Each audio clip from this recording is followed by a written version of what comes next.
سلام، رویا هستم و در این ویدیو در مورد ویتامین ها و تایم مناسب مصرف اونها صحبت میکنم.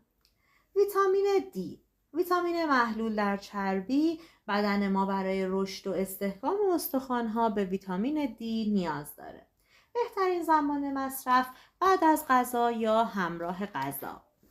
ویتامین E، ویتامین محلول در چربی، خاصیت آنتی اکسیدان بالا، محافظت از سلولهای مغزی، کند کردن روند پیر شدن سلولهای پوستی، کمک به تقویت سیستم ایمنی، پیشگیری از بیماریهای قلبی و عروقی.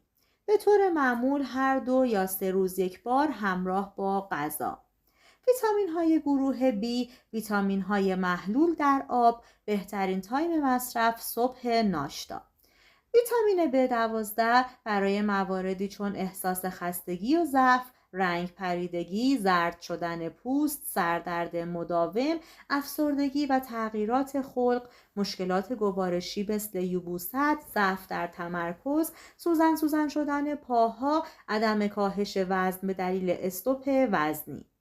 ویتامین B6، عملکرد مناسب سیستم ایمنی، آنتی اکسیدان قوی برای سلامت و رشد سلولهای پوستی، کاهش دهنده لک‌های پوستی، بهبود عملکرد غده تیروئید. ویتامین B6 و B12 به دلیل کاهش پرخوری، کاهش میل به شیرینی از جمله ویتامین‌های مناسب برای لاغری محسوب میشن. ممنونم از اینکه این ویدیو رو لایک میکنید. ویتامین C، ویتامین محلول در آب، مناسب برای پوست و مو، کلاژن ساز بسیار قوی و بازسازی کننده پوست. بهترین زمان مصرف صبح. امگا 3، محلول در چربی. بهترین زمان مصرف همراه با غذا، کمک به درمان خشکی پوست، موی ناسالم، مشکل در تمرکز، احساس ضعف و خستگی و کاهش درد مفاصل. امگا 3 به کاهش چربی‌های دور شکم و پهلو و کاهش وزن کمک بسزایی میکنه.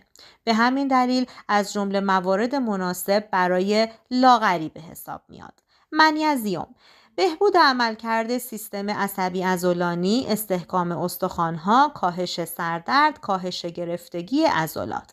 در هر زمانی از شبانه روز قابل مصرفه و به دلیل کمک به کالری سوزی و کاهش میل به شیرینی از جمله موارد مناسب برای لاغریه.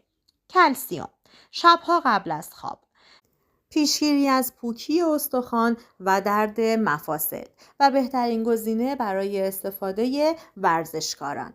ممنونم از اینکه این کانال رو سابسکرایب میکنید. اگر از این ویدیو لذت بردین این ویدیو رو برای دوستانتون هم ارسال بکنید.